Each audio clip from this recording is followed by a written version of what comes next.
Good morning and welcome back student to Shantikunj online classes. बच्चों, पिछली class में हमने ध्वनि के बारे में पढ़ा था। आज हम इसी चैप्टर को कंटिन्यू करते हैं।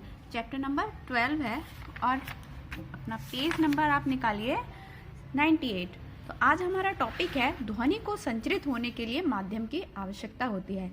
यानी ध्वनि एक जगह से दूसरी जगह अगर जा रही है तो उसे कुछ ना कुछ माध्यम तो चाहिए जिसके द्वारा वो एक जगह से दूसरी जगह जा पाए। तो ध्वनि को सुनने के लिए माध्यम चाहिए। इसे संचरित होने के लिए ठोस, द्रव, गैस वाले माध्यम की आवश्यकता होती है। यानी ध्वनि हमारे ठोस, द्रव और गैस तीनों माध्यम से संचरित हो सकती है। ये निर्वात में, जिसे वैक्यूम बोलते हैं, में गति नहीं कर सकती। यानी अगर हमने इसे वैक्यूम में रख दिया तो उसमें कोई आवाज़ नहीं जाएगी।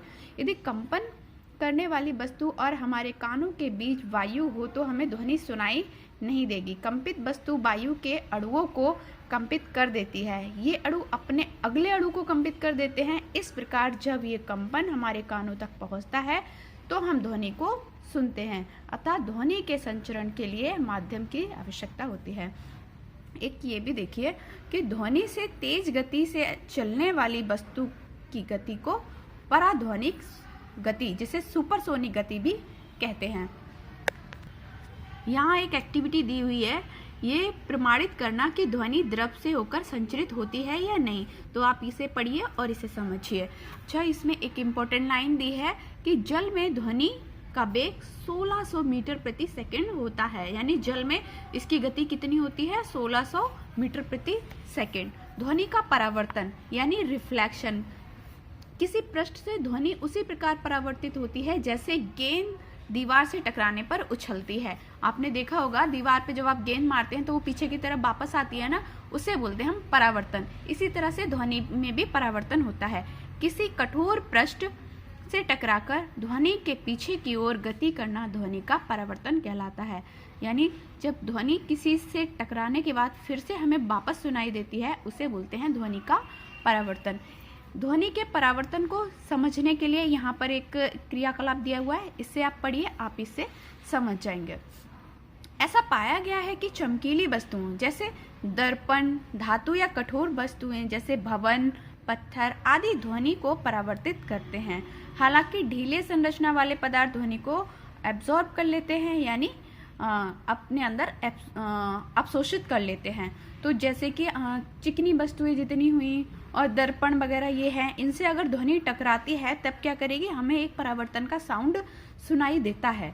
लेकिन अगर कोई ढीली संरचना वाले वस्तु हैं, उनसे हमें दोबारा से साउंड सुनाई नहीं देता। वो क्या करते हैं? वो ध्वनि को अपने अंदर ही खींच लेते हैं, अवशोषित कर लेते हैं जिसे बोलेंगे। उदाहरण के लिए पर्दा, जूट की बोरियां, पुआल, कालीन इत्यादि ध्वनि को अवशोषित कर लेते हैं। यानी यहाँ इनके अंदर से अगर हम कोई आवाज़ दें तो ये वापस नहीं आएंगी। बड़े सिनेमा घरों और सभागारों में कालीन बिछी होती हैं तथा दीवारों पे रफ पदार्थों का स्तर होता है ताकि ध्वनि का परावर्तन ना हो सके। ये स्थान बहुत बड़े होते हैं, इस कारण हमें इको उत्पन्न यानी प्रतिध्वनि उत्पन्न होती है, जिस कारण लोगों को सुनाई देने वाली ध्वनि दुर्बल हो जाती है। बच्चों, प्रतिध्वनि को भी अभी हम पढ़ेंगे, समझेंगे भी। हम जानते हैं कि पृष्ठ दूर हो या समीप ध्वनि को परावर्तित करती है। तब क्यों हम केवल दूर के परावर्तक पृष्ठ से ही प्रतिध्वनि सुनते हैं? ऐसा इसलिए होता है क्योंकि ये प्रतिध्वनि हमारे कानों तक बहुत जल्दी पहुंच जाती है। तो हमारे कान इसे भिन्न ध्वनि के रूप में विभेद नहीं कर पाते। वास्तव में हमारे कान दो ध्वनियों में विभेद तभी कर पाते हैं, मतलब हमारे कान दो ध्वनि को कैसे अंतर कर पाएंगे, कैसे बता पाएंगे कि कौन सी ध्वनि कैसी है और कौन सी ध्वनि कौन सी है? तो जब दूसरी ध्वनि पहली ध्वनि के 1/10 सेकंड या उससे अधिक समय बाद हमारे कानों तक पहुंचती है, तभी हम बता पाते हैं कि कौन सी ध्वनि किसकी है। ओके, वायु में ध्वनि का वेग 340 मीटर प्रति सेकंड होता है। इसीलिए 1/10 सेकंड में ध्वनि द्वारा तय की गई दूरी बराबर वेग गुणा समय। तो बच्चों, इससे हम इसकी दूरी निकाल सकते हैं। तो कितनी आएगी हमारे पास? जब हमने 340 गुणा 1/10 किया, 0 से 0 कट जाएगा तो हमारे पास 34 मीटर आ जाएगी। यानी हमें कितने 34 मीटर बाद ध्वनि सुनाई देती है। यानी जब वो ध्वनि 34 मीटर की दूरी तय कर लेगी उसके बाद ही हमें ध्वनि सुनाई देती है। जैसे प्रतिध्वनि को तभी सुना जा सकता है जब हम दीवार प्रतिध्वनि के स्रोत से 17 मीटर से अधिक दूरी पर हों। हम अपने कमरे में प्रतिध्वनि क्यों नहीं सुन पाते हैं? क्योंकि वह हमारे कमरे की दूरी कितनी 17 मीटर से कम होती है और वो कम लंबा चौड़ा होता है। इस वजह से हमें प्रतिध्वनि अपने घरों में तो नहीं सुनाई देती, लेकिन जो हमारे हॉल वगैरह होते हैं, सिनेमा हॉल वगैरह हैं, इनका ये काफ़ी लंबे लंबे होते हैं। 17 मीटर से अगर ज़्यादा की दूरी के बने हुए हैं तब क्या होगा कि हमें प्रतिध्वनि सुनाई देने लगेगी। श्रव्य और अश्रव्य ध्वनियाँ। हमारे कान केवल कुछ निश्चित परास की आवृत्तियों के प्रति संवेदनशील होते हैं। हम 20 हर्ट्ज से कम और 20,000 हर्ट्ज से अधिक आवृत्ति की ध्वनियों को नहीं सुन सकते। यानी हमारे जो सुनने की आवृत्ति होती है वो कितनी, या तो 20 हर्ट्ज से ज़्यादा हो और या फिर 20,000 हर्ट्ज से कम की हो, तभी हम सुन पाते हैं। पर कुत्तों में बहुत कम आवृत्ति की ध्वनियाँ सुनने की क्षमता होती है जो मनुष्य में नहीं होती। यानी वो 20 हर्ट्ज से भी कम वाली ध्वनि को भी वो सुन सकते हैं। यही कारण है जब भूकंप वगैरह कुछ आता है तो उन्हें पहले पता चल जाता है, क्योंकि सभी ध्वनियाँ हमारे श्रव्य परास की नहीं होती हैं। 20 हर्ट्ज से कम आवृत्ति की ध्वनि तरंगे अपश्रव्य तरंगे कहलाती हैं, जबकि 20,000 हर्ट्ज से अधिक आवृत्ति की तरंगों को हम पराश्रव्य तरंगे कहते हैं। यानी अगर हमारी 20 हर्ट्ज से कम ध्वनि है जो कि कुत्ते वगैरह सुन लेते हैं, उसे बोलते हैं इंफ्रासोनिक वेव्स या अपश्रव्य तरंगे। और 20,000 और 2,000 हर्ट्ज से अधिक की अगर आवृत्ति है तो उसे हम बोलेंगे पराश्रव्य या अल्ट्रासोनिक वेव कहलाती हैं। मानव इन ध्वनि, बच्चों ये 20,000 होगा, 2,000 नहीं होगा, तो इसे एक 0 और बढ़ा लेना। तो मानव इन ध्वनि को नहीं सुन सकता, यानी 20,000 की आवृत्ति से अधिक की आवृत्ति वाली तरंगे पराश्रव्य तरंगे कहलाती हैं। कई तकनीकों में पराश्रव्य तरंगों का उपयोग होता है। पराश्रव्य तरंगों के कुछ उपयोग दिए गए हैं। ये हैं पराश्रव्य तरंगों का उपयोग धातु में खराबी का पता लगाने में करते हैं, वेल्डिंग में करते हैं, दूध को लंबे समय तक परारक्षित करने के लिए भी हम इनका यूज़ करते हैं, बीजों को शीघ्र अंकुरित करने के लिए भी यूज़ करते हैं, समुद्र की गहराई पनडुब्बी का पता लगाने के लिए भी हम समुद्री जहाज में पराश्रव्य तरंगों का प्रयोग किया जाता है। पराश्रव्य तरंगों का प्रयोग मानव शरीर के आंतरिक अंगों की छवि प्राप्त करने के लिए भी किया जाता है। यानी जैसे अल्ट्रासाउंड वगैरह जो होते हैं तो उसमें भी पराश्रव्य तरंगों का प्रयोग होता है। अब है ध्वनि प्रदूषण। ध्वनि प्रदूषण क्या होता है बच्चों? ध्वनि जो हमारे कानों के लिए बहुत ही ज़्यादा दुखदायी हो जाए, जिसे हम सुन ही ना सकें, वो क्या कहलाते हैं? वो हमारा ध्वनि प्रदूषण कहलाता है। ध्वनि प्रदूषण के स्रोत क्या क्या हैं? सबसे ज़्यादा घरों की वजह से, जैसे घरों में तेज तेज आवाज़ में जो लोग टेलीविज़न बजाते हैं, रेडियो बजाते हैं, उससे ध्वनि प्रदूषण फैलता है। Washing machine, cooler, mixer grinder, vacuum cleaner, air conditioner, telephone, इन सब में भी बहुत तेज तेज ध्वनियाँ होती हैं जो कि ध्वनि प्रदूषण का कारण बन जाती हैं। आसपास के परिवेश में ध्वनि प्रदूषण, जैसे कुछ वैवाहिक या धार्मिक स्थलों पे लाउड स्पीकर बहुत तेज तेज बजाए जाते हैं, आतिशबाजी होती है, तो इस वजह से भी ध्वनि प्रदूषण फैलता है। परिवहन के कारण भी ध्वनि प्रदूषण फैलता है। कैसे? जैसे बहुत सारे जो बड़े बड़े परिवहन होते हैं उनमें से बहुत तेज से आवाज़ें आती हैं, तो वो भी क्या है? ध्वनि प्रदूषण का एक कारण है। जैसे हवाई अड्डा, रेल पटरियों के निकटवर्ती क्षेत्रों में हवाई जहाज और ट्रेन की जो तेज़ वाली ध्वनियाँ होती हैं वो तो बहुत ही तेज़ होती है ना, तो वो ध्वनि प्रदूषण का एक कारण है। उद्योगों से होने वाली ध्वनि, जब मशीनें, उद्योग इंडस्ट्रीज़ में जब मशीनें तेज़ तेज़ चलती हैं तो उनकी आवाज़ें भी बहुत तेज़ आती हैं, तो इस तरह से ध्वनि प्रदूषण का वो भी एक कारण है। ध्वनि प्रदूषण के हानिकारक प्रभाव: 80 डेसिबल से अधिक तीव्रता की ध्वनि को 8 घंटे या अधिक प्रतिदिन सुनने में सामान्य व्यक्ति में तनाव और चिड़चिड़ापन बढ़ने का खतरा पाया जाता है। लंबे समय तक लगातार उच्च तीव्रता की ध्वनि सुनने से श्रवण शक्ति भी हमारी कम हो जाती है। एकाएक ध्वनि की उच्च तीव्रता से भय प्रतिक्रिया जो तंत्रिका तंत्र को भी क्षति पहुंचाती है। शोर से हृदय रोगियों और दूसरे पीड़ितों रोगियों को भी बहुत ज़्यादा पीड़ित होते हैं, वो और ज़्यादा परेशान हो जाते हैं। ध्वनि प्रदूषण का मानव के परिसंचारी तंत्र और पाचन तंत्र पर भी प्रभाव पड़ता है। तो इसके लिए हमें कुछ नियंत्रण या रोकथाम करने चाहिए। जैसे सामुदायिक स्तर पे हमें क्या कदम उठाना चाहिए, धार्मिक स्थल और जो सामाजिक उत्सव है वहाँ पे लाउड स्पीकर हमें कम आवाज में बजाने चाहिए या फिर बजाने ही नहीं चाहिए। रेडियो, टेलीविजन इत्यादि को ध्वनि आवाज में ना बजाएं, इनको मतलब धीमे ऊंची आवाज में ना बजाएं, इनको धीमे धीमे अपना सुने।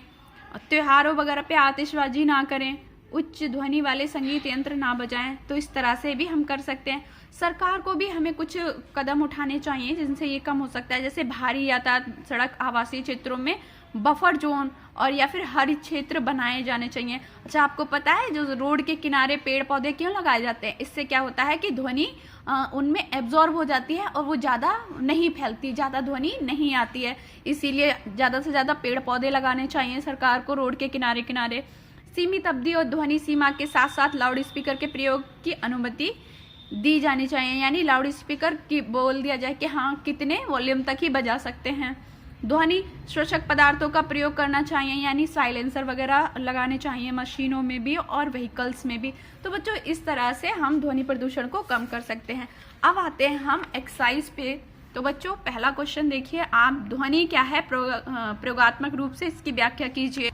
तो इसके लिए बच्चों आप यहाँ से लिखेंगे, ये पूरा लिखेंगे यहाँ तक, आगे पीछे त्वरित गति होती है और इसके बाद ये क्रियाकलाप लिखना है क्योंकि प्रयोगात्मक रूप से पूछा है ना, और ये चित्र भी आपको बनाना पड़ेगा। नेक्स्ट क्वेश्चन देखिए, ध्वनि के गुणों की चर्चा कीजिए।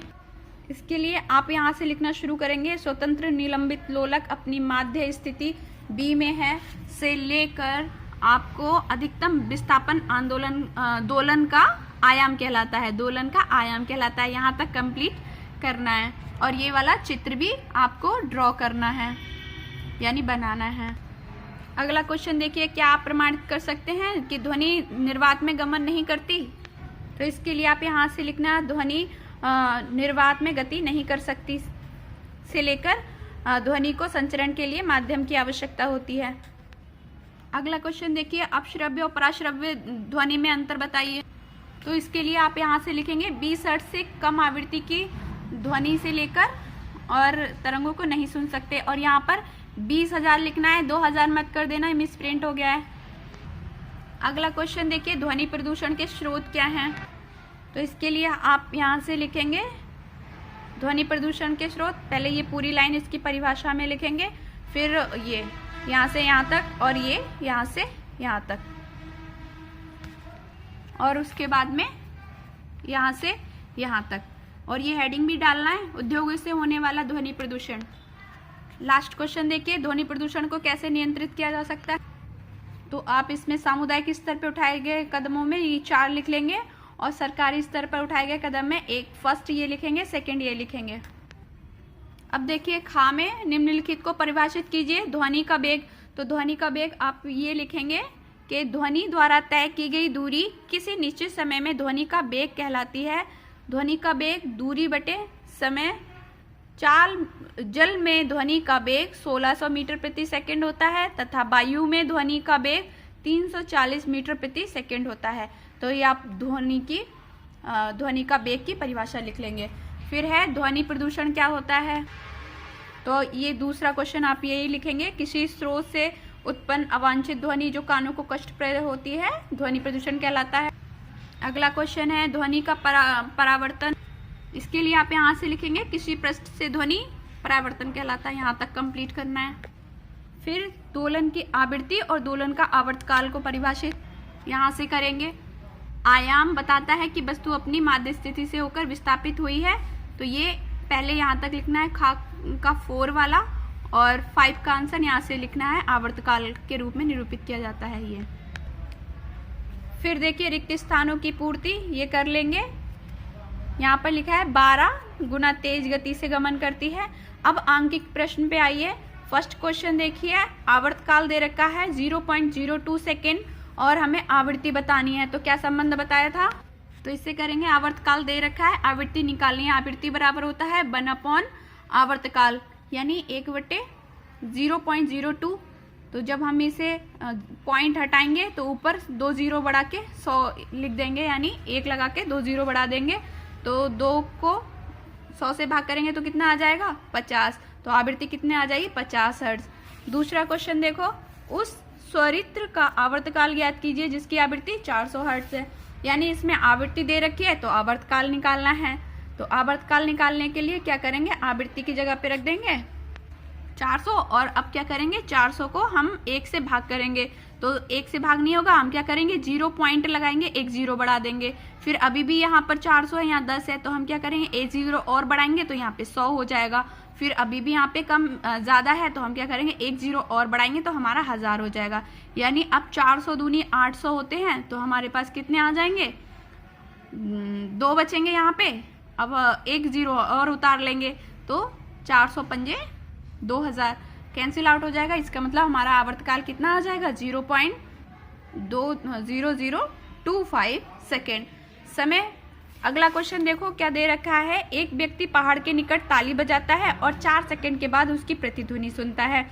यदि ध्वनि का वेग 330 मीटर प्रति सेकंड हो तो व्यक्ति और पहाड़ के बीच की दूरी ज्ञात करना है।